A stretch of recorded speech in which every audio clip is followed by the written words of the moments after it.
One, two, Standing go. by.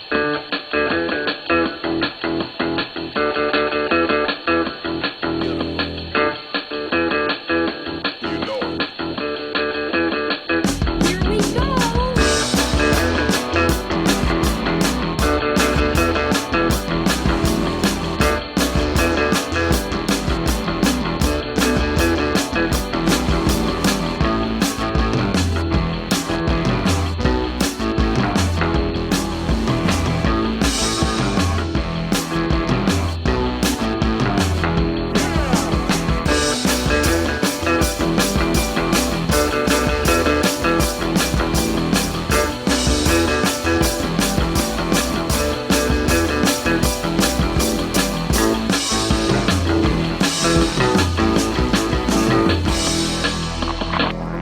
Hey, everybody, you're listening to and possibly watching the Comic Book Bears podcast. I'm Bill Zanowitz, And I'm Steve Mowry. and we are your hairy, heavy homos that talk about comic books, but you don't have to be a hairy, heavy homo to listen in or possibly stream in.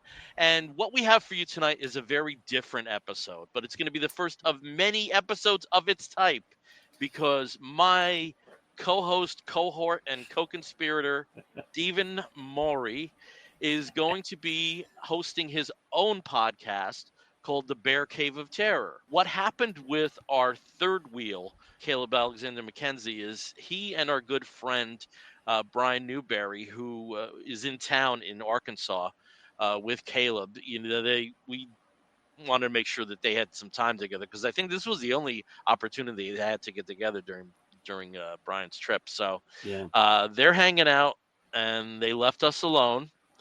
And in doing that, though, again, Steve's preparing this new podcast. So we figured, hey, let's just do a backdoor pilot for it. And, Yeah. God knows I can talk about horror films too. And since we are experiencing right now the summer of the 50th anniversary of Jaws, Oh yeah. let's talk some Jaws. Absolutely. And this is definitely like the perfect week for it as well, because this happens to also be Shark Week.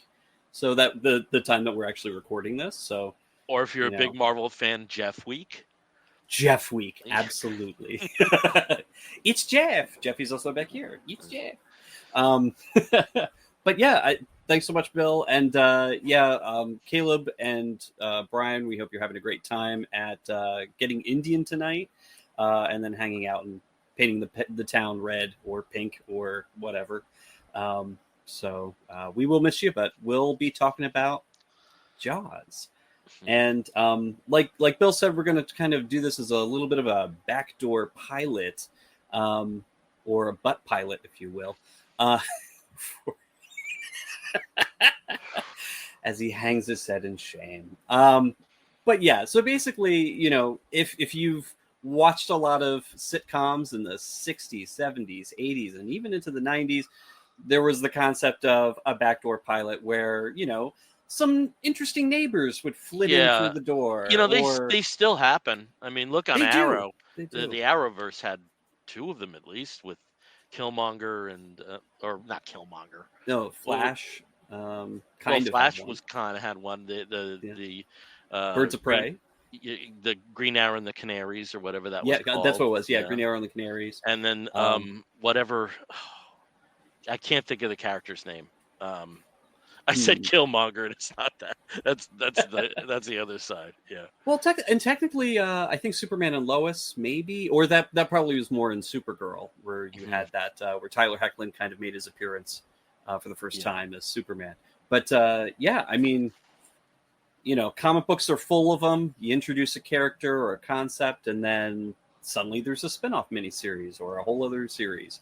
And interestingly enough, with Jaws, didn't necessarily have that, but you definitely had a lot of imitators trying to get that same formula going and the same success.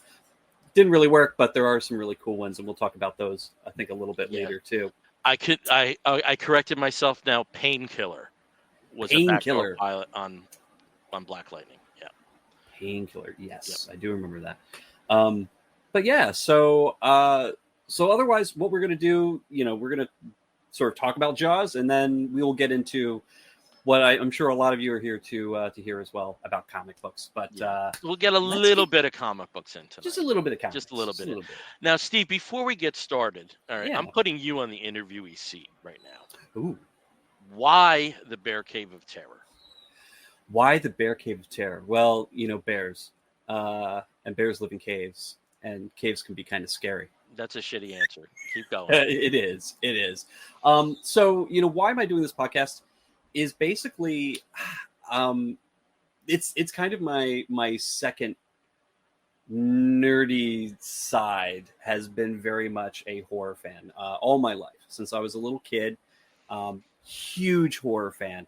It started when I was probably, 7, 8 years old, reading Stephen King for the first time, and then realizing that there were actually movies based on his books. I also had a lot of cool babysitters that like to bring in horror movies to watch on VHS. Don't tell your parents, it's a little too scary. If it's too scary for you, you're going to have to go to bed, that kind of thing. And then, of course, when we finally got cable, I got introduced to, first off, Mystery Science Theater 3000. So getting a lot of really bad horror movies with a lot of humor attached to it with the riffing.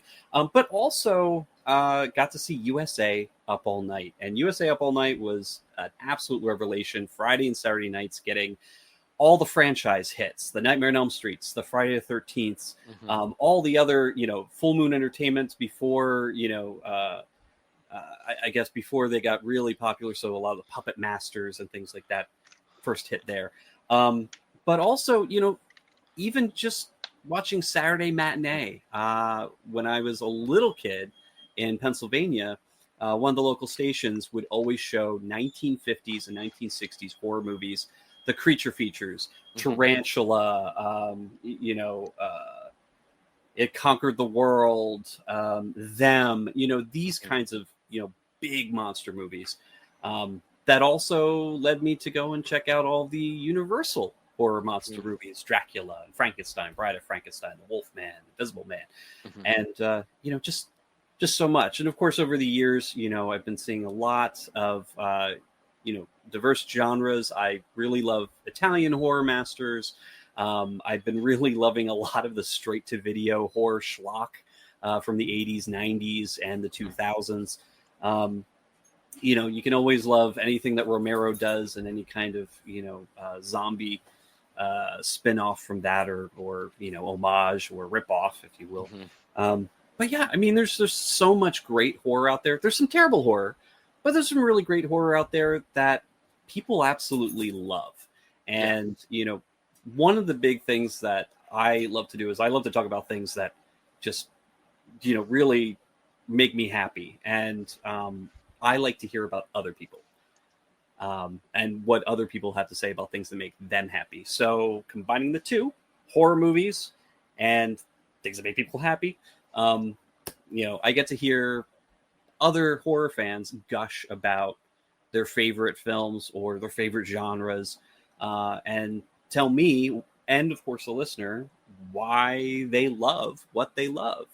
And, hopefully learn a couple things about those movies in, at the same time. So some behind the scenes kind of information, some trivia, some cool stuff about the director, the actors, or even the story, just to kind of enhance the experience of learning about a film that maybe you've seen a million times, or maybe you've never seen, didn't know if you wanted to, or something you never thought about seeing, especially when it comes to horror. There's so many different subgenres, or so many things that people, gravitate towards or away from, but, there's something for everybody. And I want to hear all about it. Okay, so with your show, I assume with the way you've been talking about it, that it's going to be very guest heavy. Yes. Yes. And in fact, it's basically every episode, I'm inviting on a different guest host to talk about a particular movie that just brings them joy. Horror joy is full of scares, frights, gore, or just something that's really interesting and scratches an itch that they love to tell other people about. And I just kind of want to hear more about that and maybe encourage other people to check that movie out, or maybe rewatch something that they haven't seen for a long time. Okay, I get you. Yeah. But see a nice tired doggy over there. Yep. She's decided that she wants to nap. But yeah, so of course tonight, this is a backdoor pilot, so I didn't necessarily invite you onto my show. We're just doing it all together. But the movie that you're here to talk about is, of course, Jaws from 1975. So what about Jaws do you love? Like, what is it about Jaws? So with me and Jaws, I saw it in its original theatrical run. I saw it the summer of 75. I was 8 years old, and I was a pretty mature 8-year-old that my parents didn't think I'd, go nuts with nightmares. Jaws was only like the third or fourth movie I ever saw in the movie theater. I remember seeing Snow White and the Seven. This is a bunch here. Snow White and the Seven Dwarfs reissue, Escape to Witch Mountain, and then either Gus, which is a movie about a horse that plays football. It was a Disney film, and and then Jaws. So not a lot of like consistent lead up to Jaws in the summer. And as a theatrical experience, for that to be so early on, that because I think the thing about Jaws, and I apologize, my New Jersey's going to come out so bad with Jaws. I apologize for that. I can feel it though. The thing with what I felt with Jaws is that was the first time I felt it was a shared experience with the other members of the audience, with getting startled at the same time, with getting, the anxiety building because of the music or because of another situation that was being played out on camera. So there's a lot of affection there, and it's a movie I always watch at least once every summer. And my favorite viewing experience of Jaws, and I don't know why they put the kibosh on this, and I wish they would do this again. At Asbury Park, they had a screening on the beach. And let me tell you, it was the kind of thing where as the tide was coming in and the water was just getting a little bit closer to us, and it even went beyond the screen at one point. It had added to it, it really did. And it was that just sounds really cool. Oh, it was so great. And I know with this anniversary year that in late August, Fathom Events has a few of the screenings, and I think they're in like a treated IMAX or something. I'm not exactly sure. At the very least, it's a 4K version of the film. And I think I'm probably headed there. I did rewatch it earlier this month. And I think that maybe for this summer once isn't enough. Well, I hadn't watched it myself for years, and I watched it in preparation for this and saw the best quality version that I could get off of Netflix, because it is available pretty much on most. Well, especially in July, especially in July, because it coincides with the Shark Week events. I know that for at least 2 years, Tubi had it for free. I think right now the main streamer is Peacock because of the Universal situation. But I don't think it's necessarily limited to Peacock, if I'm wrong. I think it is on Netflix, and I think it might be on Prime Video as well. I think so. I think you're right. It is on multiple streaming services right now. So if you don't have one, maybe you have the other. You can stream it yourself. If you don't have your own copy, which a lot of people do. I think this was one of the first big DVD releases. When they had I want to say when it was re-released on DVD, it was actually a pretty big seller. I don't know about Blu-ray or 4K, but of course it is available on those formats as well. But I mean, do you want to do just a quick summary in your own words of what the movie is about for anybody who You're either so much better forgets? than I am because I always leave Okay. holes. So why don't you do that? Yeah. No worries. Okay, so basically, this movie, if you are not aware, and again, it's been out for 50 years, it's been a huge blockbuster. It's been on TV a billion times, every cable channel, every streaming service now. Um, Basically, there's a small fishing village, tourist town on the beach up in Massachusetts called Amity. And every year they. I have to correct you there, as somebody who's seen this movie multiple times. It's on Uh, the coast of Long Island. It was filmed in Martha's Vineyard, but it's on the real? coast of Long Oh, Island. Yes. for some reason, I always thought it was Massachusetts because they make a big deal about Roy Scheider's accent in this. Yeah. So being very No, New York. it's actually on Long Island. Interesting. Okay, well that's good to know. Hey, so basically, this small fishing village, also tourist town on Long Island, is getting ready for their big 4th of July celebration. It's a huge time for tourists. It's a huge bit of income for the town as well, and extremely popular. But unfortunately, been a series of what appears to be Okay. shark-related murders. Okay, so you may be right. Oh, And some of this comes from me actually reading the book it's based on by Peter Benchley. But mhm. on Wikipedia, it does say in the New England town of Amity Island. Because they do mention Cape Cod a couple times, Yeah. But yeah. they also mention like Long Island as well. Yeah. They also mention the Long Island Sound as well. So I stand corrected. I thought It's that would be the case. And again, there's also like this kind of carryover of Amity and Amityville. mhm. Um, Yep. so proceed. Which is another movie that we might put a pin in that The book Amityville. is definitely on Long Island, though. Is definitely on the Yes. Long Island Sound. And we'll talk a little bit about the Yes, book a little yes. bit more because there is some differences there Yeah. between that and Some- the movie.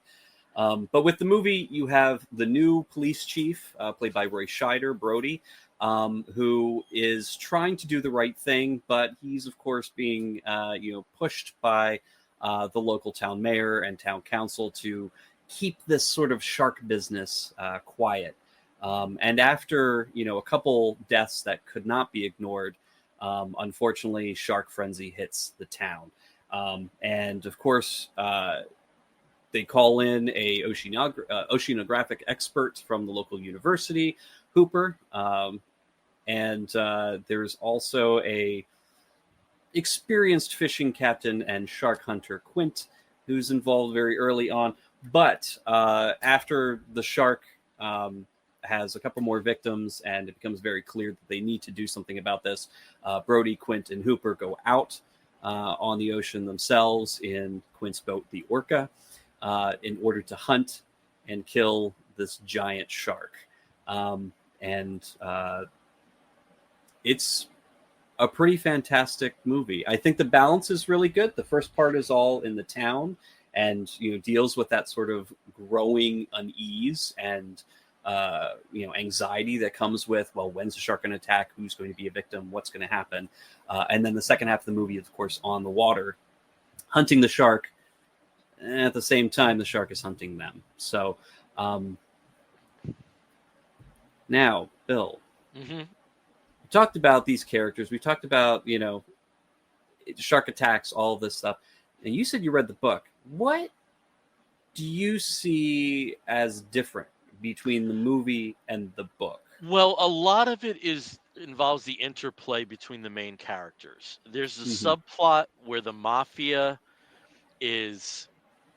wants to keep the property values up that makes no sense, but it's there. And it's really the mafia that's pressuring, even more than the mayor, that's pressuring Brody to keep the beaches open during the holidays. And that's like it's weird. In terms of the main characters, the biggest difference is Hooper, in that, Hooper and also Brody's wife, because Brody's wife in the book was actually from a different class from Brody, so she kind of married down, and one of her ex-beaux was Hooper's older brother. So when she meets Hooper, and it's kind of like by circumstance that when they called in this oceanographic expert from the university that it was Hooper, they begin an affair. None of Mm, that is in the movie. And no. then Hooper's ending is very different. I don't want to Yes. completely spoil it for people who haven't read the book, but it's very different. Um, Yeah. you know, there's a different number of shark attacks. The shark attacks are a little different in the book. I will say though that for years and years and years, when I was asked like what was the first adult book I read, and I always went to this book called Birdie, which I think came Mm, out around 79, 80. And for some reason I always discounted Jaws, you know? And also in the 70s there was this big initiative called the Evelyn Wood speed reading course where you like would read a book and you would like and that was how I read Jaws initially. Was I it's kind of sped wild. read it, you know, and it was a big book. I mean, it's not a Yeah. small book. Um, and you know, it also is testimony to just the core story that the book of Jaws came out in 74. There were Yeah. already there were already bidding wars even before the book was released. Luckily, and when it was initially released, it was kind of a muted, you know, reception. Good for a first book, because it was Hmm. Peter Benchley's first book, but it was a bit muted. But then they had the advent in the 70s, pretty much, of the Book of the Month clubs, Right. and also the you know, like the Columbia House, they would also have, you know, a lot of publishers would have book clubs like that, where, you know, you would start and get like 17 books for a cent, and then, you know, You astronomical get a book prices a after month or that. something Yeah. for $30 or and whatever. and Yeah. Jaws really benefited from that. So that Yeah. it's amazing that the movie was being filmed as the book was becoming a phenomenon, which is Right. really incredible when you think about it. I mean, synergy right there. Clearly the publisher and the film studio, they saw what this could be, and they jumped on it as quickly as possible.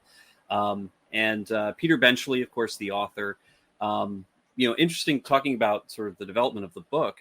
Um, he didn't know too much about sharks going into it. He had seen sharks, he had experienced swimming with sharks once, and was like, "This is really good." And came up with the story, came up and sold the book, and of course, it was very much a hot commodity. And Steven Spielberg, who was the second choice to direct this movie, came on. He was only 28 years old at the time, with Peter Benchley starting the first couple of drafts. I think he did like the first 3 drafts of the film. And now he says very different type of work from making a manuscript, that is writing a film script. There were several other people who were brought on to finish this final script. They went to Martha's Vineyard. They found a beautiful location to do most of the shots, most of the big scenes in the town. They hired a lot of locals. Almost every single extra is a local from Martha's Vineyard, from the Cape, or from Boston. And in fact, when I was watching, a couple documentaries in preparation for this, one of the statistics that they threw out there was 8 actors on screen are from Hollywood. Everybody else you see is a local. So they're either from Massachusetts or specifically from Martha's Vineyard, including a lot of people with dialogue. A lot of the extras who have, talking scene, most of that dialogue is improvised. It's just the people being themselves in this situation. Yeah, and like you said, some of these are major supporting characters, like Alex Hinter's mother. Mm-hmm. That was a local actress. It really was The deputy. Like The deputy was local. But you also have they also had fun with the casting too, because one of the co-writers, Carl Gottlieb, who had a career before this, primarily is one of the head writers of the Smothers Brothers variety show. He has a role in it. Benchley has a role because Benchley's background was actually as a television reporter, and he plays a television reporter in the movie. But there's a lot of local actors and a lot of local non-actors. That got a chance. I think that's the big thing there. It's that this is very much it's almost a hometown movie that happens to be the first blockbuster that ever international blockbuster. When it was finally released. You cannot stress enough what a watershed moment this was for films. Right. Because though, even within the 70s, Jaws was coming off three very highly grossing films in The Exorcist, The Sting, and The Godfather, the first Godfather. Yeah. They made tons of money. But this one was a situation where they would start, expanding the number of screens where it was Mhm. on. So, how we know wide release, how things were in the past was, very often, even big films would be open city by city. Right. This was different. It had a national release, but then it expanded that national release. So at least from the mid 70s, definitely codified by the early 80s, of our concept of a wide release is because of this film and because of the Yeah. box office that it enjoyed. It really, Absolutely. Jaws really is, from a financial perspective, a definite before and after. And I think with all the frustration that went into making this film, there were cost overruns. It took a long time to film. There was a lot of downtime because of weather or issues with with the sets, with the boats. The boat sank a couple times before it was supposed to, and also good old Bruce himself, the mechanical shark that was built for this. And the interesting thing about Bruce, I did find out why he's named Bruce. He's named Bruce after Bruce Raymer, who is Spielberg's personal attorney. And apparently he just, for fun, started calling the shark Bruce, and it caught on with the rest of the crew. And so now that goes down that the shark will forever be Bruce, named after a lawyer, of course, a nice shark. But I mean, there was so much concern here, and even Spielberg himself said, if this doesn't go well, this is it. Nobody's going to ask me to make a movie again. Yeah. And there was a lot of concern about that. But once the dailies started happening and once they started editing it down, they knew that they had a winner.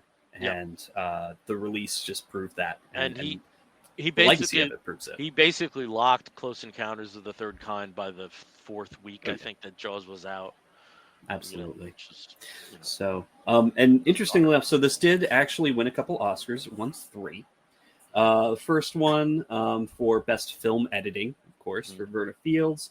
Best Musical Score by John Williams. And, of course, we can't not mention Da-da. And I can't really do the rest because it's copyright. But, the score of Jaws. Who's going to bother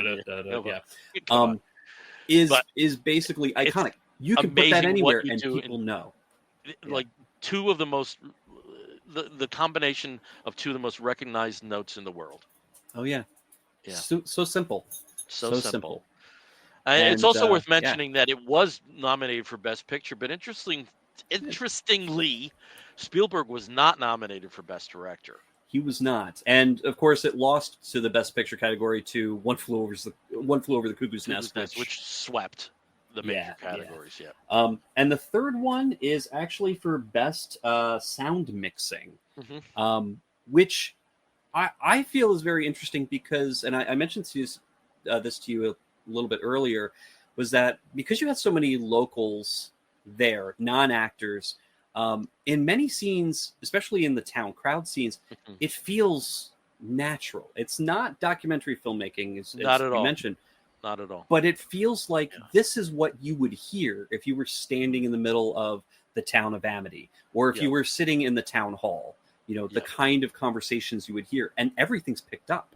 And it just sounds so real and so natural. And, you really feel immersed in this film. And I can hardly imagine if you're in a huge movie theater, because I have not seen it on the big screen before. But if you're in a huge movie theater with loud sound, it feels like you are surrounded by this town. And then when you're out on the ocean, you're surrounded by water with one big, very toothy guy coming after you. Right. And it's just, I would say, such a great for me, film. The two scenes that really are, in terms of sound mixing and editing, are so powerful. The second beach scene, where everything goes to shit, and then the initials, actually the entire ride on the Orca. I mean, it's just it's just really, really effective, and kind of, I imagine, something that they do teach in film schools about Oh how to make, and sometimes the sound choices where there's very little, you yeah, know, where it's you know, very quiet except is- for possibly a faint, those uh, two notes very faintly in the background. or the sound of a wave, and that's Yeah. broken by one of the actors' dialogue. Yeah, no, Hmm. it's very effective from an audio standpoint, and Oh yeah. consistently. Yeah.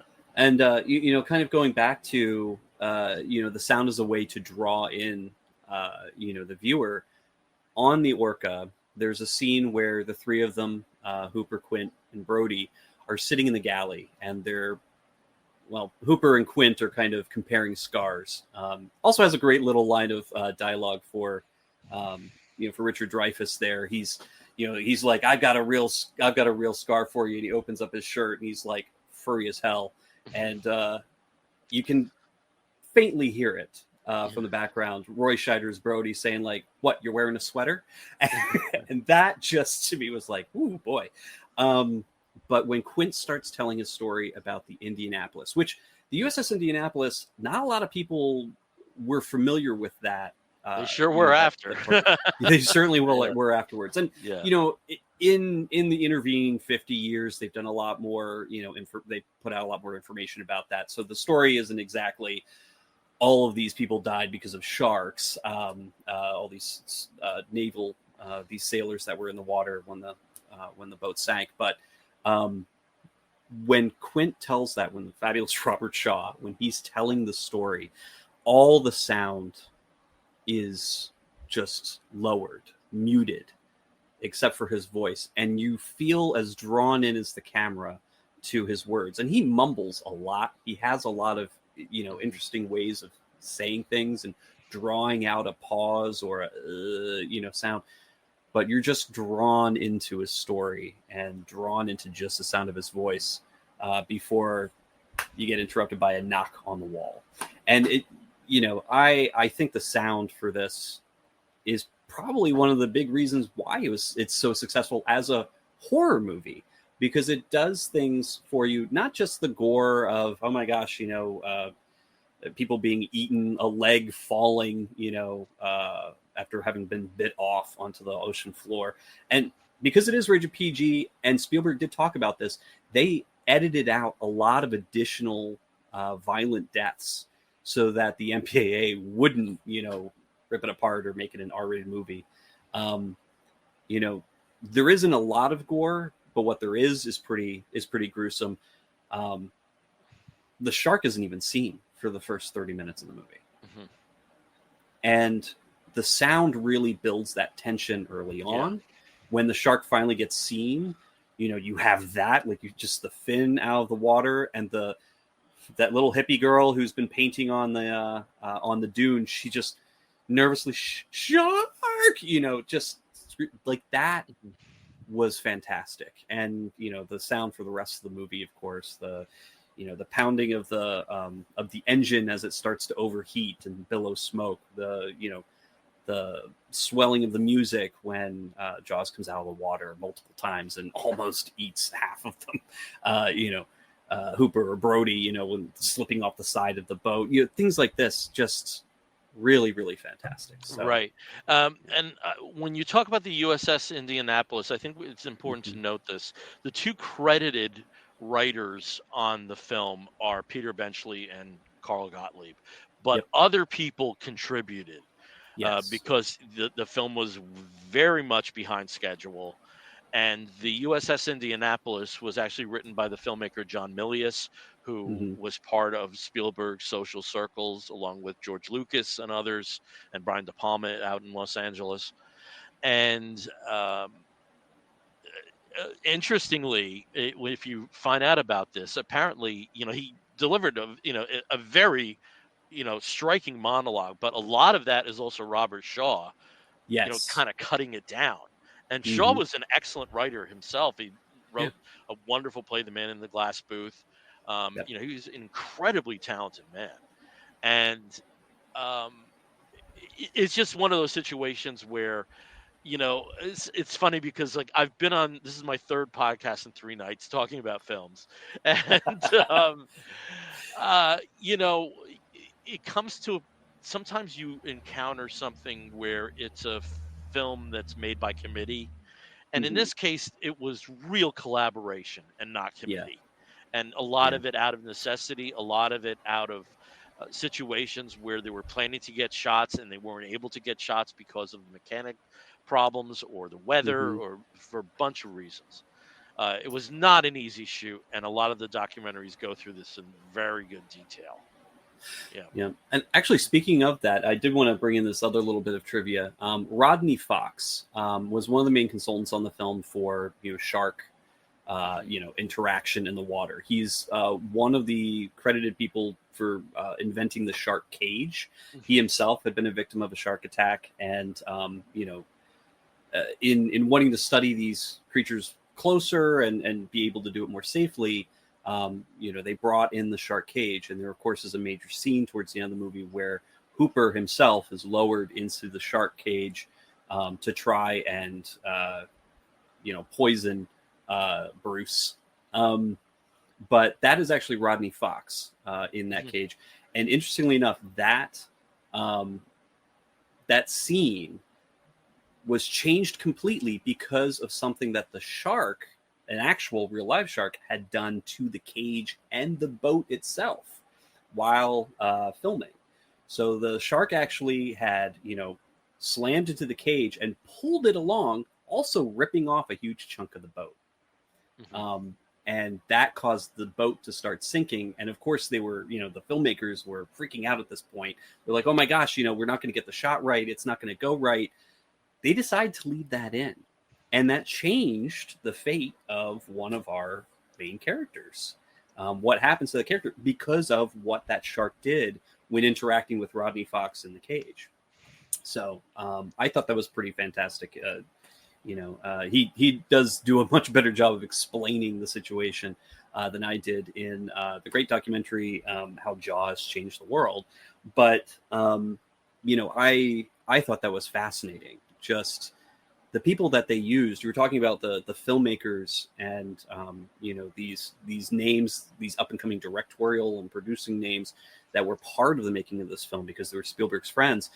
There's also a lot of like early shark related researchers and people who went on to do a lot more work with shark conservation, shark research, and promoting overall ocean awareness Yeah, for these animals. and So that Peter was and Wendy Benchley themselves are yeah, some of the biggest and or a worst. lot of that came out of guilt because after Jaws there was a wave of Yeah.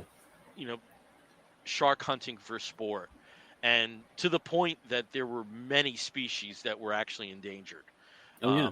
And that goes on today. I mean, Yeah. that still goes on today. But they in terms of the eco balance on in our oceans, they're incredibly important. Oh yeah. And that was you could tell if you ever saw an interview post 75 with Benchley just how much that affected him and Absolutely. how guilty. And and that was something, hey, you could just feel bad about it or you could do something about it, which was something that Yeah. he and his wife and then later his children, Yeah. who are still involved in some of those efforts. Yeah. So Definitely. And the other consequence there, of course, was how the viewers, how spectators, people who saw Jaws, started feeling about swimming in the ocean, yeah. going to the shore. Um, there were people who came out of that movie and were like, "I'm never going in the water again, never." Yeah. Like they're as if sharks were just sitting off the coast, waiting for some yummy tourists to go swimming out Yeah. to them, which is not the About case. But 4 days after I saw the movie, I was going to a summer camp, Camp mhm, Scuffy in Tolman, New York. Scuffy. I wish there was more of an imprint online about Camp Scuffy because it was a wonderful place. But we had paddle boats and canoes and things like that, and I would not get on the canoe. And I loved canoeing and kayaking. I loved it. I would not. I eventually, you know, came to my senses, but that first time by a body of water, Yeah. It's it was there were situations. There's a great interview with Rob Zombie, the musician, Hmm. talking about after how he saw Jaws and he was honestly afraid to go to the bathroom because of the water in the toilet. Toilet shark. It's like, here I am in a landlocked Denny's, and I'm actually afraid to go to the. It's a really Well, funny I would be, one there, yeah. to be honest though, I'd be afraid to go to a landlocked Denny's bathroom any day of the week. But but no shade on Denny's. Sorry, Yeah, Denny's don't come for me. they have their purpose. Yeah. Yes. But yeah, I mean, the interesting thing too. So conservation was one result of this movie. Growing awareness of sharks and their importance to the ecosystem, especially in the ocean. But one of the other side effects of this was the imitators. Yes. Just the sheer number of ocean or body of water related monster, fish or whatever. This is my sweet spot. This is my sweet spot. Yes. Jawsploitation. This is my Jawsploitation. sweet spot. Because after Jaws, and it took a little bit of time. It wasn't immediate, but throughout the late 70s, you had a bunch of movies. And Steve, do you mind if I just run off what I feel were the top 10? List off a whole bunch, yeah. The first is a movie called Shark Kill, which is a TV movie in 1976, which was the first one that really kind of, was, hitting the same buttons. Mako, The Jaws of Death in 1976. Orca in 1977. Tintorera. I always call this Tintorera, but it's called Tintorera. Killer Shark in 1977. Tentacles, which is about a big octopus, in 1977. The eventual sequel, Jaws 2, which I think is a very underrated film, in 1978. It does not reach the creative heights that this film does in any way, but it should be viewed on its own. But that, I have a feeling, will be another episode of the Bear Cave of Terror. Absolutely. Barracuda in 1978. Piranha in 1978. Killer Fish in 1979. And then what is one of the absolute worst films of all time, Up from the Depths in 1979. I just got to give you a few. I know we're going to talk about Jawsploitation on another episode and maybe some of these films individually.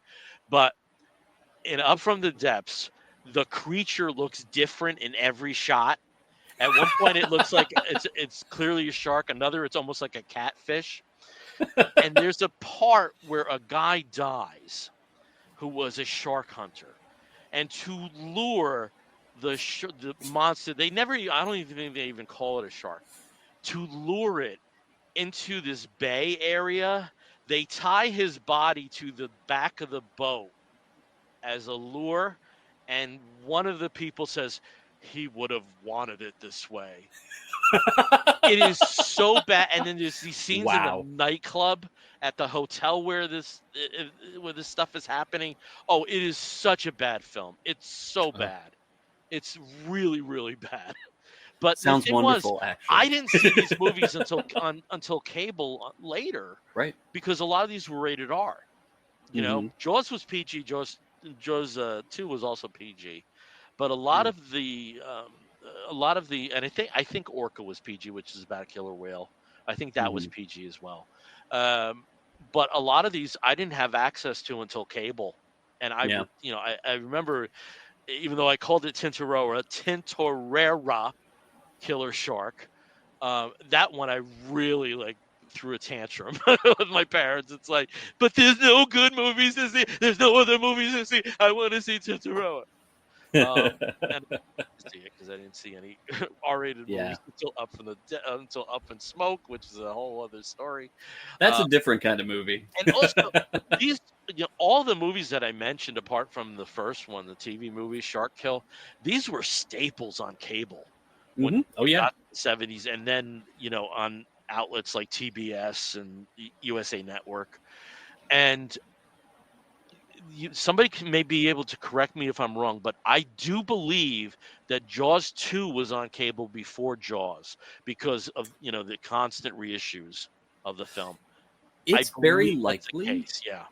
It's very likely. I know that personally I saw Jaws 3 when it was on USA Up All Night. So I remember seeing Jaws 3 on cable, but that was, in the 90s, like early Yeah. 90s. One of the things with Jaws as well, I know that it did have an interesting broadcast, history when it was broadcast on like standard terrestrial stations. They added in several additional scenes. So in 1980-81, when it was broadcast on TV, it was actually, I think, about 15 minutes longer, and they had an additional scene. And I've been able to look them up. You can find them either on deleted scenes on DVD if you have it, or on YouTube if you need to. You've got Quint tormenting this poor kid playing a clarinet, just making fun of how terrible he is.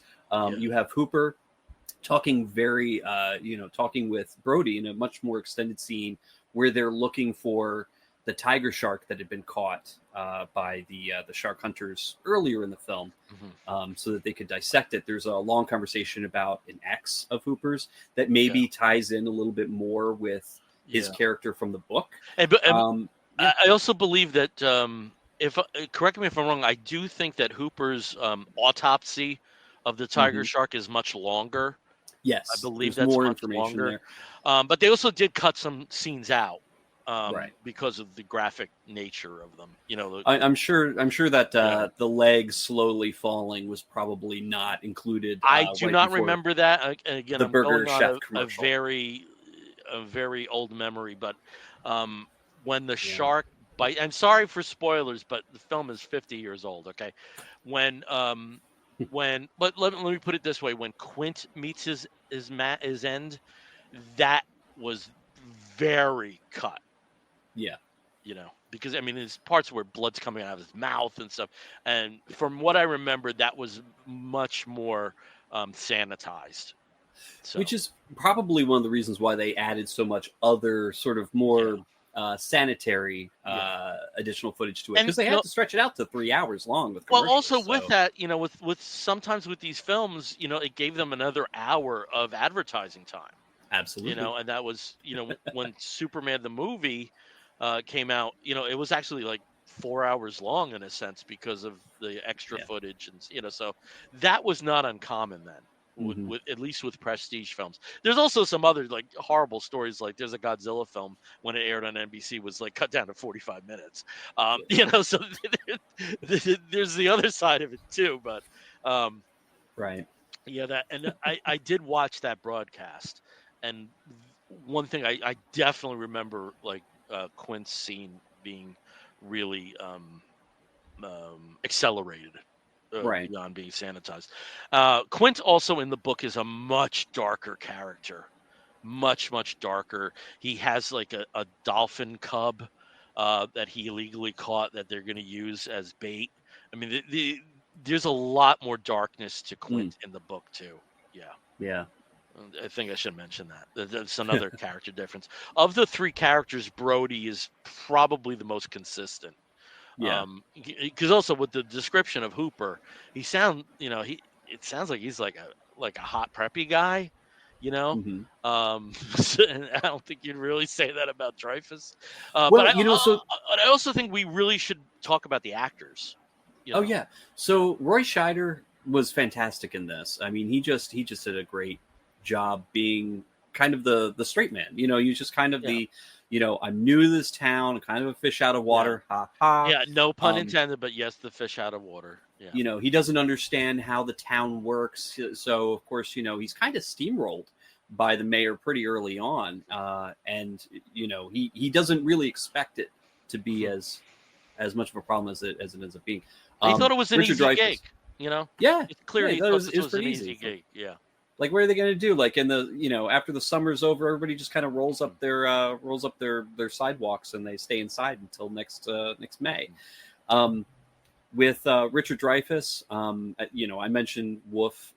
This Really? version of Wizard. Yeah, absolutely. Oh Especially when no. his hair's all curly. Like, because Oh, he's there's when you so talk about the preppy moment, nebbishy and there's a preppy. There's a point where he tries to be preppy, where he combs his hair, he wears a suit when he goes to Brody's house, brings him a couple yeah. bottles of wine, but within about 15 minutes. He's changed out of the suit. He's in jeans, and his hair's all a curly mess again. And those glasses, I like those glasses on him. I don't know what One it thing is. I will Glasses say look pretty though, good. he has one line delivery which is perfect, and in real life was something I always wish I could have said. Mm. What are you, rich? Yeah. Yeah. And then of Yeah. course Robert Shaw as Quint. And I can understand, because there are times when I'm watching it where I can't stand Quint, because he just seems like he's this overconfident ass, who of course I'm gonna catch the the shark. There's just give me some money, I'm gonna kill it and everybody be fine. You just need to listen to me. If you all listen to me, none of this would happen, that kind of thing. There's parts where you're just kind of annoyed by him, but by the time they're all in the galley and he starts telling the USS Indianapolis story, like, you're back in. And also the kind of way that he torments Hooper too. They're constantly at each other's throats. He's constantly joking about him, ragging on him. But then they do have that camaraderie towards the end, which, feels earned. It feels earned. Yeah. So, and we can safely say, given a play that's out there and a lot of passages in books about Jaws, that adversarial relationship definitely was fostered off screen.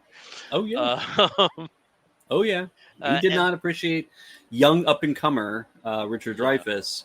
And Richard Dreyfuss just didn't, may not have shown him the respect maybe he should have deserved, being who he was. But also, there's, in terms of the principal supporting characters, we have Lorraine Gary as Ellen Brody, who is Scheider's wife, who's Brody's wife, and Murray Hamilton as the mayor, who is kind of a buffoon. In the book, there's a lot more nuance to him. Is actually the shark attacks make him, even though he's an islander, make him decide to leave. So there's a lot more nuance to the character, and I think it's especially worth mentioning Lorraine Gary, Murray Hamilton, and Roy Scheider, because they are the only three actors from the film that do appear in the sequel, Jaws 2. That's correct. And I think Lorraine comes back for Jaws Revenge. Yeah. Yeah, the fourth one. There's a Brody in the third film, which time-wise doesn't make sense, but there you go. The third film doesn't make sense, but we can talk about that. I'm sure somebody loves it. I did see it in 3D. It's not terrible. Yeah, it's not terrible. Jaws the Revenge is terrible. The fourth film is terrible. I have read that novelization. That amazes me. Like, of all the books to have read, don't know why. I do know why. It was at my grandparents' house. I went and spent a week there one summer when I was maybe 10, and they had that novelization. It was probably my uncle's, and so I read it because I was bored. But in terms of novelizations, the Jaws 2 novelization is pretty much legendary for content that never made it to the film. Interesting. Including the motivation of the shark in Jaws 2. I've never read it, and I think maybe from our conversations and seeing this, I think I may be getting on that bandwagon and trying to get a copy of it. I'm sure you can find it. Yeah. It's one of those things that's available out there, but somewhere. Someone's got it. It wasn't uncommon, especially with films with cut scenes. That the novelization would be working from an early draft of the script, whether it's Star Wars or The Black Hole. I mean, a lot of the genre movies we love have additional content that was at some point intended for the film and either not filmed or cut. I don't think Jaws 2 is quite that, given the perspective, but I really want to read that now. I really do. The more I read about it, it's something the more I want to experience it. And I think this was also one of the things that set Jaws apart from horror movies, apart from possibly, at least American horror movies, Hmm. apart from possibly The Exorcist and Rosemary's Baby, in Right. that you had top-notch actors. Um, Absolutely. Horror films were not known for that in the States. In England, it was a different story. You had a lot of stage actors, and there are some movies like The Wicker Man where it's the pedigree of the actors is just phenomenal. Oh, Um, that wasn't really the case in the States. hmm. Yeah. So, but yeah. So any final words on Jaws? Just kind of Uh, you've a, expressed a your love for couple of this, things. but what a Yeah, a couple of things. And this is something that has seemed to kept going and going. A couple of years on Broadway, I saw a show called The Shark is Broken about the hmm. making of Jaws, which details conversations that took place between Roy Scheider, Richard Dreyfuss, and Robert Shaw. The play is written by Ian Shaw, who was Robert Shaw's son. Hmm. Um, and he also plays Robert Shaw. And when he first set on stage, like there were gasps because it's fucking Quint. Hmm. The play has had an amazing afterlife after its initial runs in the West End and on Broadway. It's had a U.S. tour. It's currently on a UK and Ireland tour, and I wouldn't be surprised if you see it again touring in the States. So if you have a chance to see it, and Jaws is a film you enjoy, I can almost guarantee you will enjoy this. It's a Yeah, really good night of theater. it's And awesome. then the other thing that I wanted to mention was, Steve, you mentioned that you saw a couple of documentaries about Jaws, Yes. and there's a lot. Uh, Yeah. there's at least three major ones, and they Hmm. they all take like one or two tones. One about the making of the film, the other about the effect of Jaws on the ecosystems and how shark Hmm. hunting came in vogue. However, this year there was a Jaws at 50 documentary, Right. which recently premiered on National Geographic and then hopped to Hulu, I think, with the Hmm. streaming. Right. Hulu, Disney Plus. Yeah. Okay, which is Disney. Maybe it was Peacock. I don't know. Again, it's a Universal controlled property. And we didn't even get into theme park appearances of Jaws either, but No. only got so much time. Yeah. Um, and the movie Jaws at 50 documentary is very different because it covers other actors and other directors and writers and what Hmm. Jaws meant to them and how they perceive the action that happened on there. And some are, Right. were like, way too young to have experienced this firsthand in the movie theater when it was first out. Uh, and I thought that was a really nice change of pace instead of just being, Hmm. having blinders on about the making of it. Absolutely. It's a I very well done documentary. those were two of the documentaries that I watched in preparation for this episode, and we'll put them in the show notes, obviously. But Mhm. there I absolutely have to recommend Jaws at 50. I think it's great. You get to hear from the filmmakers themselves. You get to hear from people who love the movie. Who, Emily Blunt is one of the people that they talk Yeah. about, or that gets to talk about how they felt about the movie, which is fun to hear, because a lot of what she says is very similar to what most other regular moviegoers who have seen this movie and love this movie also say. So it's kind of a universal feel, universal reaction to such a pretty important horror movie. This is a horror movie. This is definitely a horror movie, but it means a lot more to the wider Hollywood, filmmaking Yeah. enterprise, as well as the history of film. As a film watcher, what was your biggest scare in Jaws? Um, Biggest scare. Uh, to be honest, I think it's the same. It's this. It's the famous scene where Roy Scheider is chumming the water, Okay. and and Bruce's head just pops out, and it's just that moment is also tied with one of the funniest moments in the movie, which is Roy Scheider's head popping up with the cigarette in his mouth, which is hilarious, and then backing slowly away with the famous line, "We're gonna need a bigger boat." Yeah. For me, the biggest scare. So there's in the storyline of Jaws, there's actually a missing boat which was one of the local fishermen, Ben Gardner. Right. And there's a point where you actually see Ben Gardner's fate. For me, I still jump, and I know it's coming, Oh and yeah. I still jump. And in terms of the tension, though, um, during the July 4th scene on the beach, spoilers, the shark doesn't actually go to the main beach, but actually in an area that they call the pond, but it's really like an estuary, like a lagoon. Mm-hmm. And the tension in that scene is like, I can't. I wish I had the perspective when I was 8 of really appreciating how great a filmmaker Spielberg was, Yeah. because a lot of that could have just been throwaway, of just of just propelling the screen to say, "Hey, this is where the shark is," but he does amazing things with those few minutes, and Absolutely. it's not for me not the scariest bit, but it's the most suspenseful bit. Mm-hmm. Yeah, Yeah. Absolutely. yeah. All right. Well, thank you very much, Mr. Zanowitz, Well, thank you. I for am talking very Jaws with me. I am very pleased. I don't know if I will end up being your first guest on the Bear Cave of Terror, but I'm your first recorded guest, and Yes. I enjoy that. And thank you. And I. I wish you all the success with this. And if you don't let me talk about joy exploitation down the road, you're going to get hit in the face. Yep.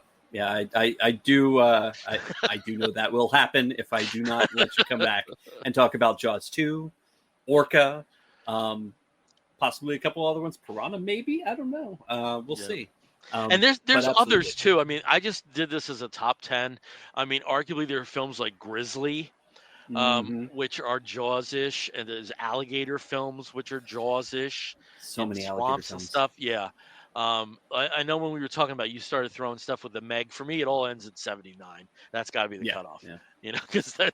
Well, I 'Cause- mean, there was that resurgence in the '90s with the Deep oh, Blue definitely. Seas, and Yeah. with the giant. I would say like the giant killer Yeah. animal, like Deep Blue Sea, But Lake Placid. by Pipe, that yeah. time, the and I mean, even extending to like Sharknado. Mm-hmm. But to me, like, I'm not using Sharknado as an example of this, but by Yeah. that time, the special effects had caught up Yeah. to the storytelling that was in people's heads. And I don't know, for me, it's like I like it where you can kind of see the tape and strings. The tape, the strings, the Yeah. clear stock footage that they've gotten. Yeah. But cool. Well, thank you so much. I Well, really my appreciate it. pleasure. Thank you. Yeah. Yay. And then we can talk about comics now. Okay. Now, Did I give you enough? Was that good?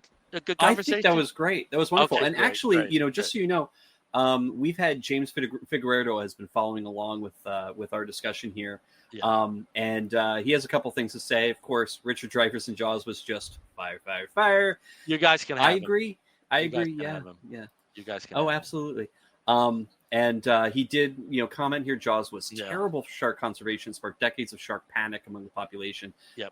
It did. The statistics that I heard was the East Coast shark population was reduced by 80% in the 15 years following Mhm. the release of Jaws. So by between 75 and 90, an 80% reduction in the Yeah. shark population. And then of course some Piranha and Orca. You're both still dear to me. Sure. I mean, Yeah. Piranha, I have a few choice words about Piranha. Orca, I have not seen, so I'm looking forward Yeah. to seeing that with Orca, Bill. for comic book fans, I think the back cover that graced Marvel Comics for 3 months is just embedded with people. The movie poster is There you just go. embedded. And it's also worth mentioning there was an aquatic film that Benchley put out after, called The Deep, that he wrote the Yes, I book do. and scene, Yeah, and it ain't Jaws. it isn't. It There's a isn't. moray But eel, but it ain't yeah, Jaws. that's very true. Yeah. But and then he also does suggest The Shallows as Uh-huh. a great modern shark movie. And yes, The Shallows is pretty. Mhm. It's a tension based film. That's, I think, if I'm remembering the right movie, I think it's really just one actor. Yeah. I forget her name, but the actor and the shark, or at least the possibility of the shark for a good old 80 minutes of that movie. So pretty interesting. Awesome. Well, let's get to comics, and I think this time you've got the big two. Comic. Yeah. Yes, Blake Lively. It is Blake Lively versus a shark in the movie The Shallows. So, what was the Australian movie in the 90s? Oh gosh, is that open? It wasn't Open Water. That was like 2003, and that's in the States. There's an Australian movie, shark movie, which is very good. That's a good question. I'll have to look that up. Think of it. Yeah. Deep might be in the thing. Like, I have to admit, as much as I enjoy like the Joe exploitation, I'm really ignorant about current day. Right.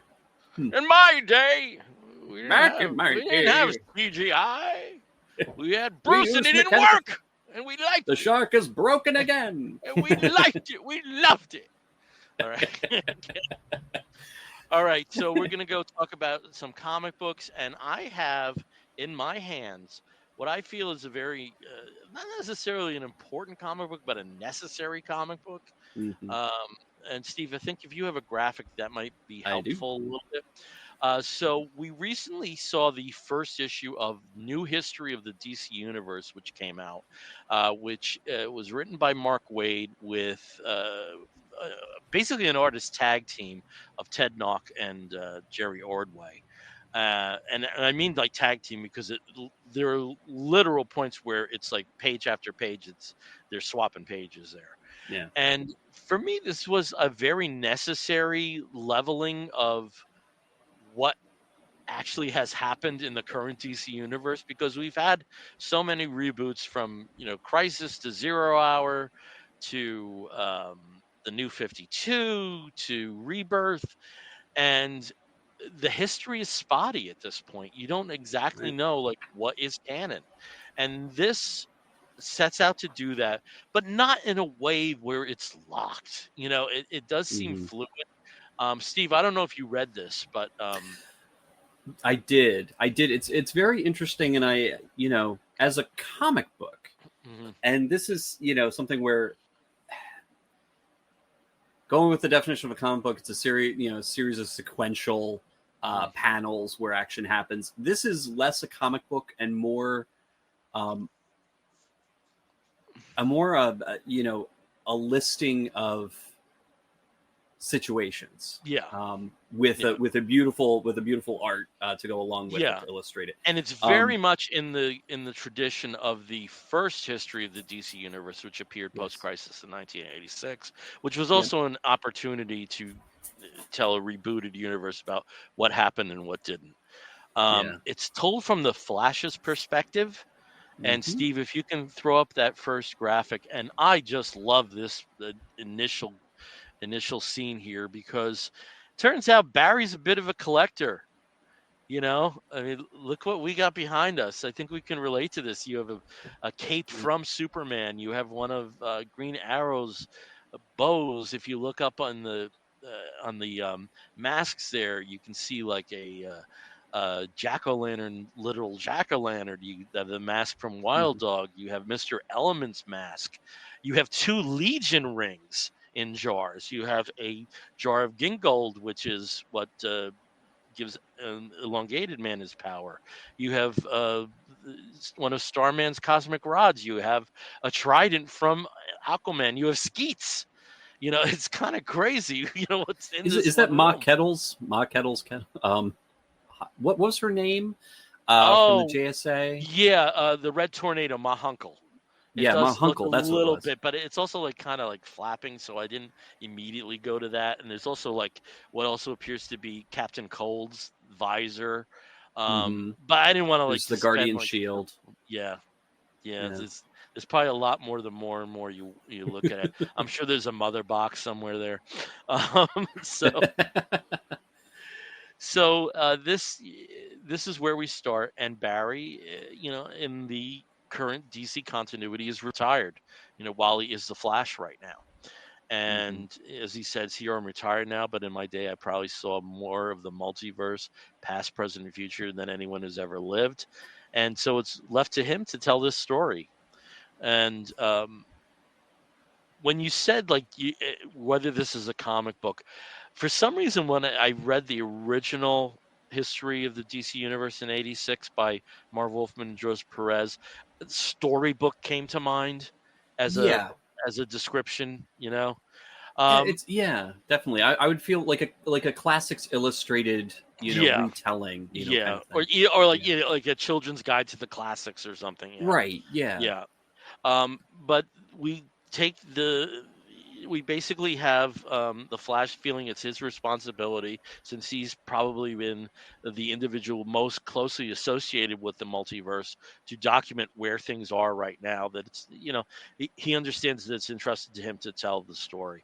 And we literally have this story from the beginning of time up until the beginning of the Silver Age, with the first appearance of Martian Manhunter. Hmm. So, Steve, if you could just go through some of these graphics, and I'll do my best for people who are only experiencing the audio to give pretty great, pretty balanced descriptions. One thing I liked about this, and Mark Waid is somebody who has a host of just an incredible uh, wealth of knowledge about the DC universe. I really appreciated how many modern concepts were integrated into this. Right. There's especially like Jeff Johnisms. There's a lot there, but we see like the beginning of the universe, and there's the Monitor and the Anti-Monitor, and the World Forger and Perpetua, the latter Hmm. two, which are very new concepts, Right. who were there at the dawn of time, and very close to the Big Bang. We saw the beginning of the Endless, and Hmm. we have Death and Destiny and the Sandman himself, Dream, the master of the dreaming, were there early on. And as time has gone on, the canon of Vertigo has kind of gone in and out. It seemed they would just use that when when it benefited a story, and other times it was kind of disregarded. Here, it's set in stone. Yeah. The dreaming and the Vertigo verse is implanted in the actual history. So we go on, and it tells the story of what happened. Things really heat up though when we get to the war years. Hmm. So here we see Enemy Ace, we see Congo Bell with his exploits in Africa and coming across Congorilla. We see the kidnapping of Dream, and Hmm. what basically set off the Sandman narrative. We see who effectively was the first hero in the DC universe, first published hero, which was Doctor Occult. Yeah. We also see Kent Nelson getting his powers as Doctor Fate, and we have a number of pages because the the DC universe basically started in 1938, well 35 with Doctor Hmm. Occult, but certainly by the time Superman made his appearance, something was brewing, and we eventually led into a continuity where these characters would come in and out. And in this page that we have up here, we see heroes like the Sandman, who was almost the first hero, came right after Superman. We have the aerial heroes like the Blackhawks and Hop Harrigan. We have some of the Fawcett characters, and we have some of other characters from Quality. And one character, Blue Beetle, was published by a number of publishers and somehow ended up with their accrual of Charlton Comics to become a Hmm. DC character. So we see that the 1940s and the war years were a time that crime fighters really came to the fore. If you can go to the next picture, it's also, this book has not restricted it to the history that we know. This is the first appearance of a team called the Justice Alliance. Hmm. Yep. Uh, you know, Captain Comet was arguably, more than Martian Manhunter, the first hero of the Silver Age. He definitely was the first hero for DC, first new hero of the 50s. And we have some other characters here, some very short-lived characters like Automan and Tiger Man, Prince Rahman, who was initially Mark Merlin in House of Secrets, Mm. and we have Congorilla, who was whose mind was controlled by Conco Bill, and these were characters that were all active in the 50s and 60s, and apparently post JSA there was this team called the Justice Alliance that we haven't seen. I also should mention with the Justice Society, when they do have when they are telling that tale, there is another development there that they list Amazing Man, who was an African American character, as one Mhm. of its members. So that's a story we haven't seen yet. Yeah. Also, with Wonder Woman, the Wonder Woman in the 1940s was not Diana; it was her mother. It was Hippolyta, which was a Right. development that happened in John Byrne's run, and now is back. So we've got a lot of cool stories left to tell Well, here. there was also Yeah. another notice. One other thing I noticed. Icon from the Dakota verse makes his appearance in Hmm. the 1800s. Yes. Very similar to a certain Kryptonian's arrival on Earth. This, Hmm. he arrives on the planet, in the 1800s. Yeah. But you also have a lot of the developments from the recent Stargirl story from last year, maybe the year before, where she Yeah. was With hunting down all of the sidekicks and yeah, the who were lost lost children. to time. Yep. Yeah. Yeah, so that's in Um, there. Also, in terms of the pre-war years, we also saw them install the Demon Knights yep. from the New 52 time.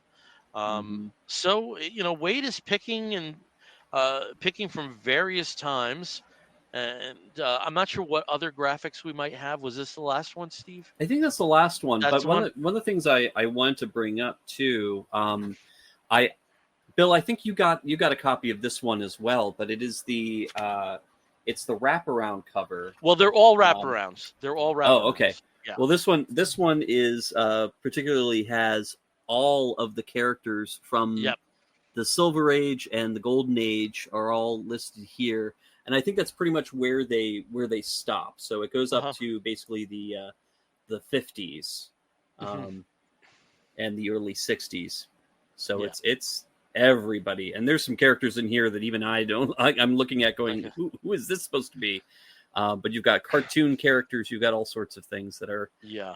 were all DC published characters from from that time period between the 30s and the Mhm. 50s. Who was the So artist on that?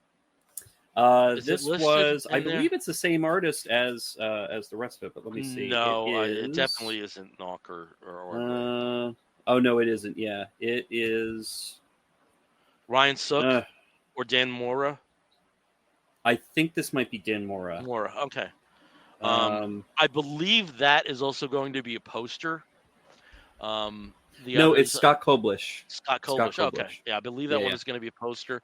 But when you were saying that you saw on the cover that these are characters you wouldn't even know, yeah. this book also gets into an annotation at the end Mm-hmm. where Yeah. if there's something you were unfamiliar with, it might point you in the right direction. Oh yeah. And this is very valuable. So I think this works in a couple of different ways for a very seasoned reader of DC Comics like myself. Um, it gives me happy clappy moments from a different perspective of what actually is canon right now. But if this is Mm-hmm. new to you, um, I don't think we've had a history presented in the past that gives you so much back matter Yeah. about um, when things first appeared and what things were taken from. So um, I'm very much looking forward to the next three issues. Well, and, Yeah. reading through this, and like I said, we talk about like it's kind of like a children's illustrated treasury of all things DC. Um, the closest that I can equate this to is the old DC handbook. That used to kind of like the Marvel handbook, but it was the DC. It's very similar to the Marvel handbook. Who's who, Yeah, DC's the was annual called Who's Who, who's who. which had like the loose leaf sheets that Absolutely, yeah, yeah, and yeah. and you would get sort of like first appearance, those titles and issues, and maybe a couple other kind of annotations, but it wasn't chronological. It was just usually alphabetical, Yeah. and you were just kind of going down the list, and whoever they listed, but there wasn't a lot of cross referencing, or Yeah. this was part of this team, and here's where they made that appearance in this team. That's what this is. This is for super comic book geeks to really go through and like, oh yeah, okay, so that's where he's getting that. That's how he's getting this, and Yeah, this is but I'm this is just where he's even putting it thinking in. for like a new reader, if they Oh see yeah, something that in its time period is 1800s, yeah. or some. Let me make this a better point from the 1940s, and they see that copyright date is 2019.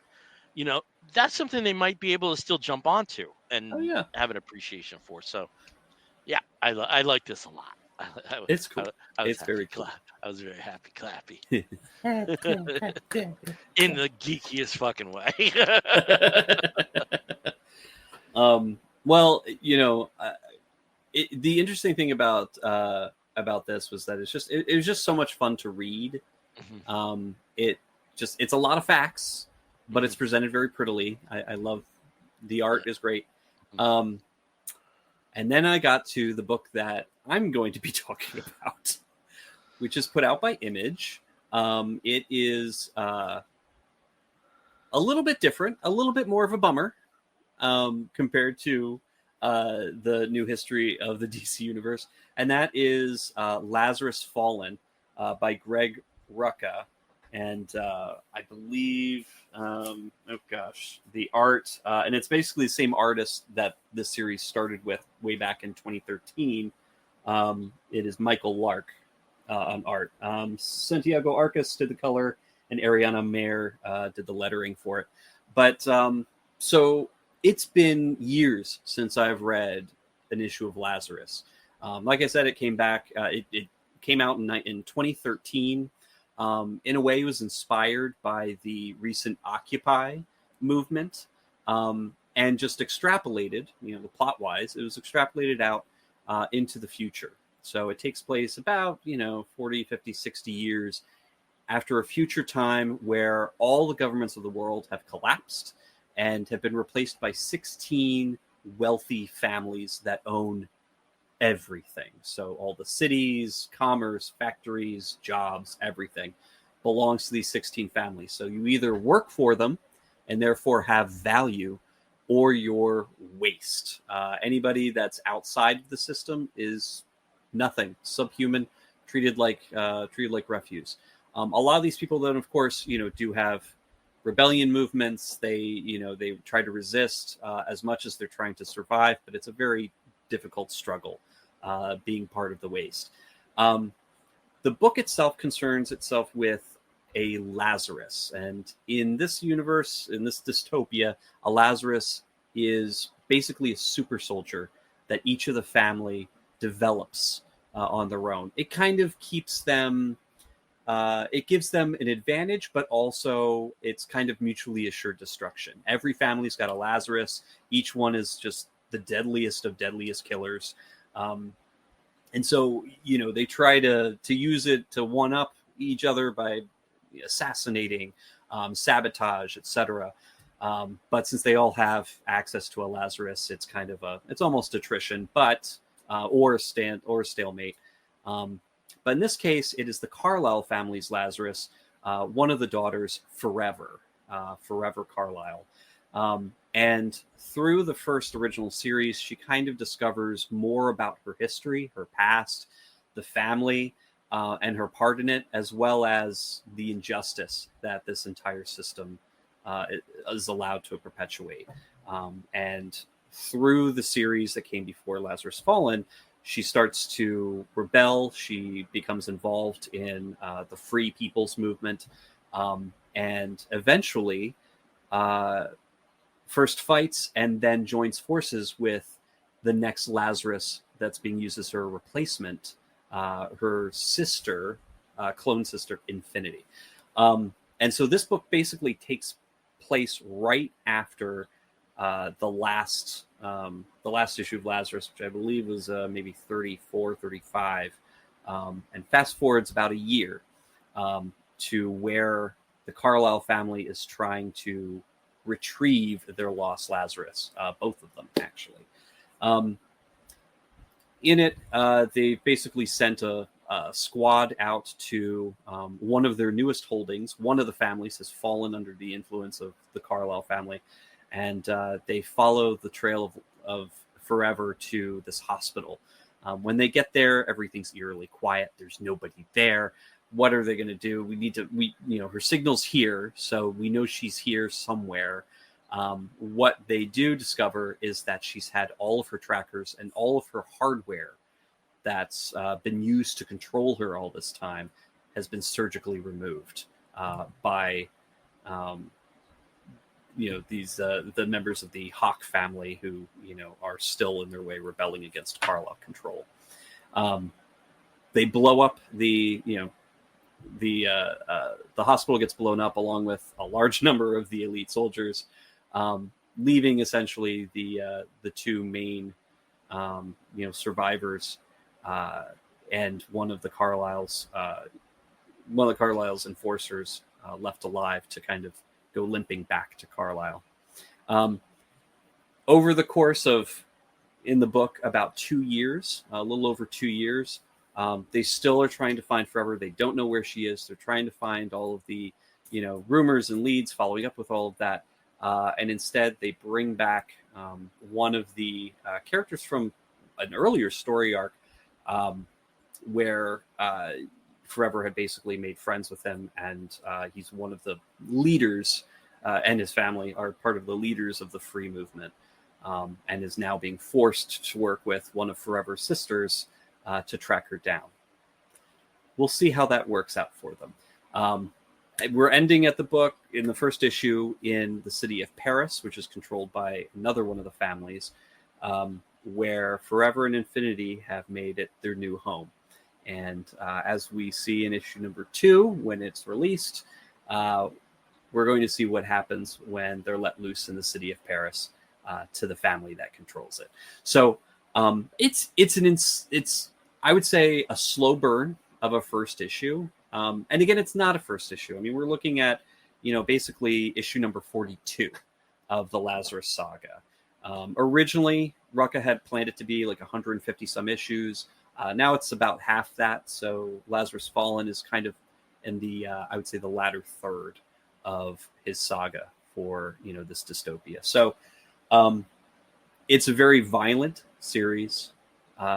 It's very much a commentary on the political and economic situation of today. It is not, it's not nice. It's very much like, this is what we are heading to. And this is, basically what we're going to be stuck with because we've let it happen.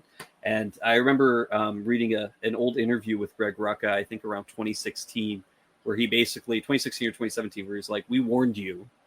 And 2016 happened. Yeah. And now again, it's like, we've been warning you for 10 years, for over 10 years now. And now 2024 and 2025 have happened. So, it's kind of depressing.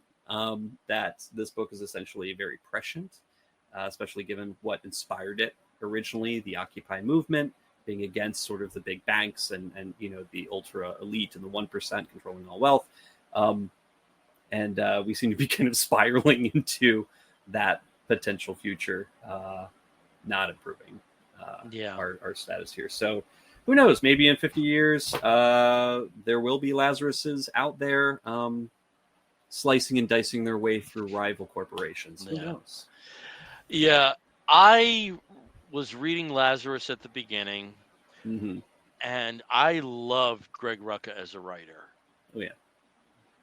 The thing was, for me, it was one of those series that I appreciated more than enjoyed, because it's a fucking downer. And, you also know, like, I hate post-apocalyptic stuff. Right. This isn't post-apocalyptic, but it's enough of a dystopian vibe to kind of shake hands with that. Yeah. The one thing that I thought was really interesting about the 9 or so issues I read was he paid attention to other facets of societies that would be in this situation that don't usually get attention. What is fashion like?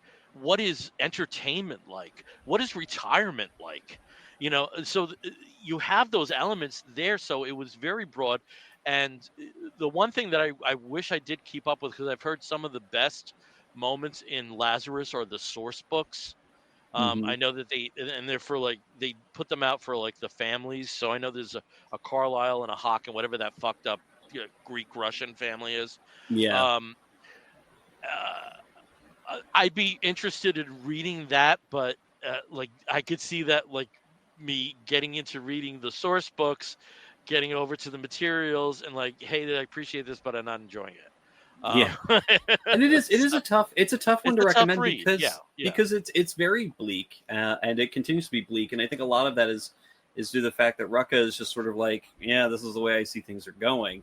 And yes, Forever is a hero, but it's a hero who has to go through doing some pretty horrible Horrible things fucking things. Yeah. before she gets to the point where she can. From like the first issue. Oh yeah, issue Yeah, number yeah, one. It's like yeah. From the first issue. So, But it I isn't without its humor. And I do have to no. say, I remember this from like the original series. Sometimes he puts in ads, and this is on the back of the book. It's welcome back to the good old days, handcrafted perfection with cream crisp taste, the doctor's preferred choice of root beer. This does have a bit of a story element in it that happens in this issue. But what's really great, other than the sort of the little insignia down here that identifies it as part of a family's commercial output, is the warning: contains artificial flavors and colors. If you are currently assigned a tier 1 pharmaceutical package, including reds or teals, severe side effects may occur from drinking this root beer. It's it's clever. It's an attention to detail that I really enjoy. Yeah. I like that kind of Like sort I of said, playing with it's the world. very well crafted. I think Oh there's yeah. a lot of people that would get a lot out of it, but Hmm. for me, I was so far from enjoying it Right. that that being said, though, I know that it's been in development for a while at Amazon Studios, and I would so be there for like a televised version of this because Yeah. at Yeah. least you could put it to the end about it after an hour. Um, so I hope that happens because Rucka's really gotten screwed in terms of adaptations. With Yeah. Stumptown, I and it's so sad that was prematurely killed, and Whiteout could have been a much better film, and Oh yeah, Whiteout was a disappointment. I mean, that was with gosh, what is her name? The actress, Beckinsale, British actress, Kate Beckinsale. yeah, I mean, I could watch her reciting, the Shipperman's weather forecast or whatever, but yeah, that movie unfortunately wasn't great. yeah. And Stumptown I loved, but it Absolutely happened to loved it. be around the time Of of the pandemic, first COVID, and yeah, then yeah, it got dumped after 16 episodes. I was so sad yeah. to see that go. But yeah, this one I know. I want to say Lazarus has been in development since maybe 2018 Yeah. as a property, so it's been a while. Hopefully something will happen, but Yeah, and it's such a you know, shame. Like, there's never been any movement on Queen and Country. That's another one that's been development hell for him. yeah, Which to me is like very cinematic. right. So So okay, oh well, well. I'm glad you're still with it though. Yes, Yeah. yes. I mean, it has been a while since I picked up an issue, but now that it's back, I think I'm back on the train just Cool. to punish myself a little bit more with depression. Ah, All right. Well, we're going to start heading towards the end of this episode of the Comic Book Bears, this backdoor pilot episode. And we're keeping some stuff as is. And one of the things that we're doing is we're showing off our geek gets that we've gotten in the, well, you can't say 14 days, in like the 10 days hasn't been that since we much, yeah. last out together because of the Superman review. So, Steve, why don't you show us if you got something cool geek wise to show off? You know, what I was wanting to get, because my AMC had plenty of them, was one of those really freaking awesome Superman Daily Planet popcorn buckets. But I could not justify dropping $30 on that. I thought they were more. I thought they were like, those are 30. Okay. The cups are, I think, 19. I think that $20. the Daily Planet ones were like 42 by me. No, they're still 30, maybe 35, but they're okay. yeah. I mean, after tax and all that. Yeah, No, I thought they're pretty good. like, I've seen so many people walk out after purchasing one of those, like just cradling this giant thing. They had bought a whole bunch of extra ones, so they still had some last week when we went to go see Superman again. But I don't know. They might be selling out pretty soon. Then I'll miss the chance. But where am I going to put it? I don't have. Well, my thing is like that's a rabbit hole I can't go down. Absolutely. I've got fucking. I mean, you've got some geekettes to show us that I can't go down. Yeah. But yeah, so I don't have anything great, but I know you do because you've been very lucky and found some really great stuff. Yeah, but I'm going to restrict it to one thing. So I did go on, I did buy a couple of Superman things because the film is very toyetic. But I don't want to go because I'm still in the process, and then I'll see how deep I go.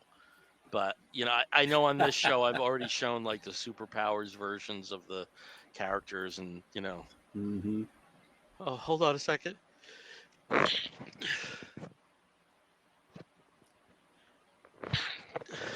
Those are sneezes. We'll edit out those sneezes later. Oh, keep them. They're beautiful. They're gorgeous. Yeah, and I know I've shown off on more than one show. I've shown off Baby Joey, but I got some figures that relate to another Superman film. So Spin Master, who still has the primary license until the end of the year, and then they can distribute till the midpoint of 2026. They lost the license to Mattel, but they're going all out with what they can do in the time that they still have. And one thing that they have is a line of 3 3/4 Superman the movie figures. Mm-hmm. So, little kid Billy Z, who saw Superman on its opening day, has basically been waiting like 46 years for these figures. So we have Superman. We have Lex Luthor, and I love that it is bald, but they also have the Hackman wig there. We have Jor-El.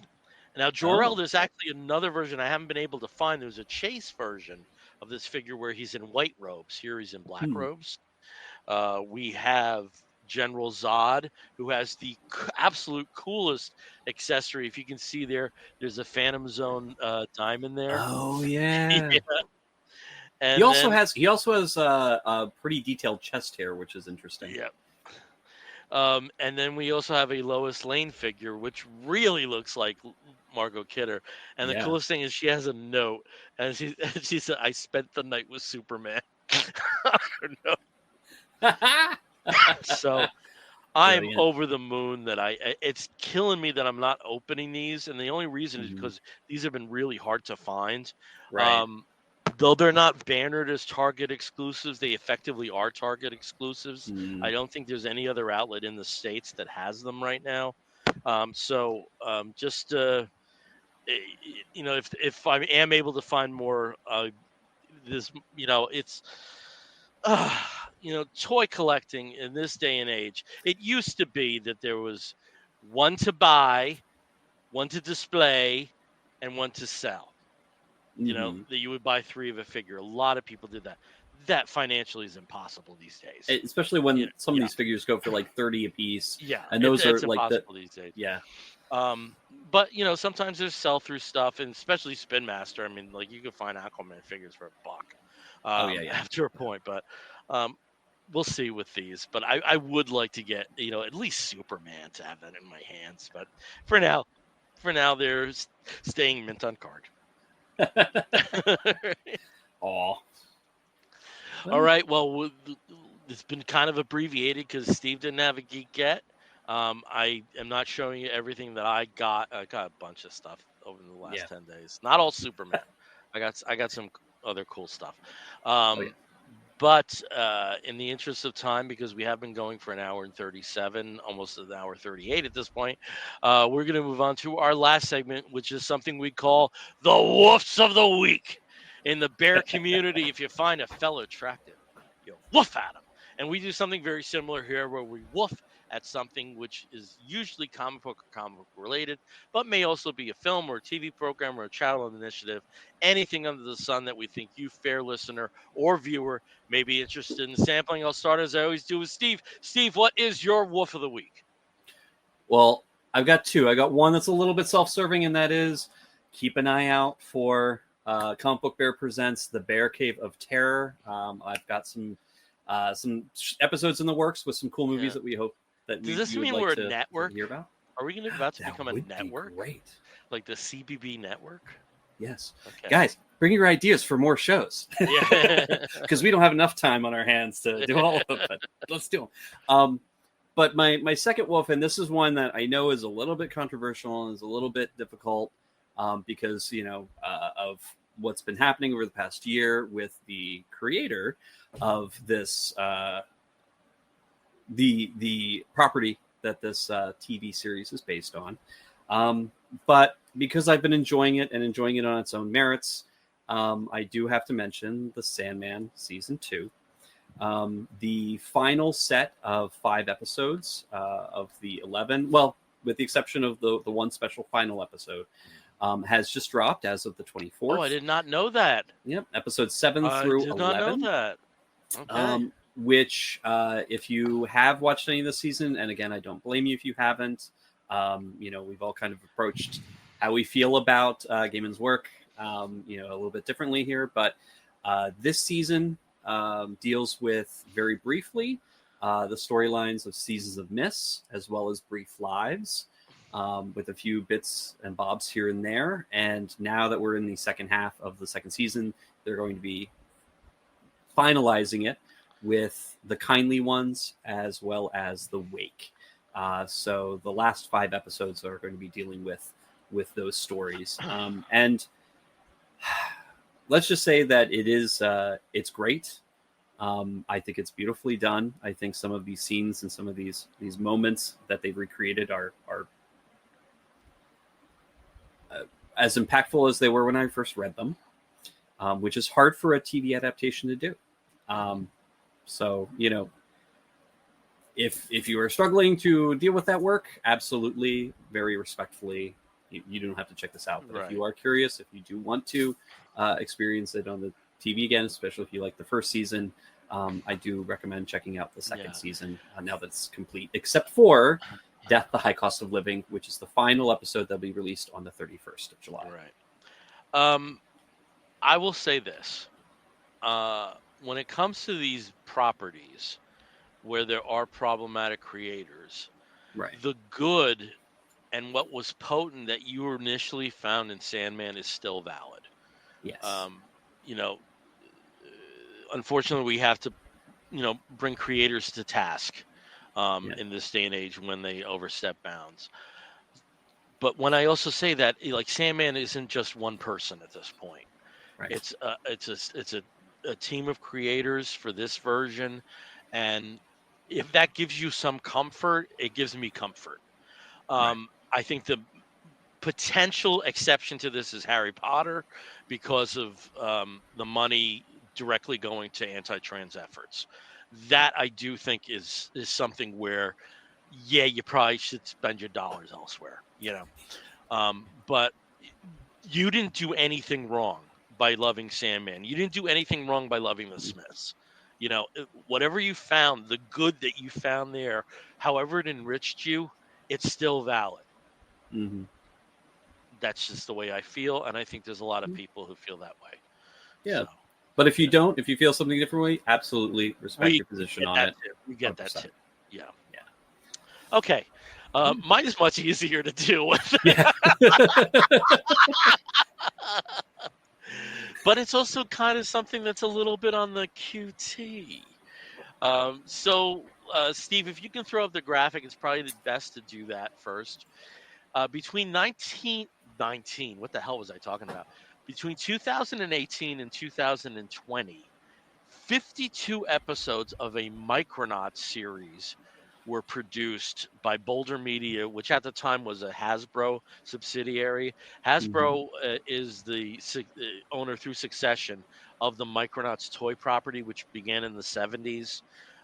There was a very famous Marvel comic that came out of that, as a licensed product. And very recently, I think they did get through the entire series now in omnibus formats through Marvel. So the originals are out there for you. But due to some legalities, that version of the Micronauts, can't be replicated. So Hasbro did something where they, did a retcon of the property. And Mm-hmm. what they did for this animated series, this was clearly designated for a younger audience. Um, not, I'm not talking like, maybe like just over Bluey age, though Bluey's for everybody. So just a little bit over that. And in this version, we have an Acroyer who's the leader, and this a group of 5 people from Microsia, in the Microverse, that are stuck on Earth due to a situation with a resource that left Microsia, which is the home of the Micronauts, and they're going to be staying on Earth to combat the evil Baron Karza, which is a carryover from the original stuff. So I'm not going to get too deep into the history of Micronauts here because we need to wrap up and all that. But so this series was killed. They produced Mm-hmm. 52 episodes, intending it to run as 2 seasons.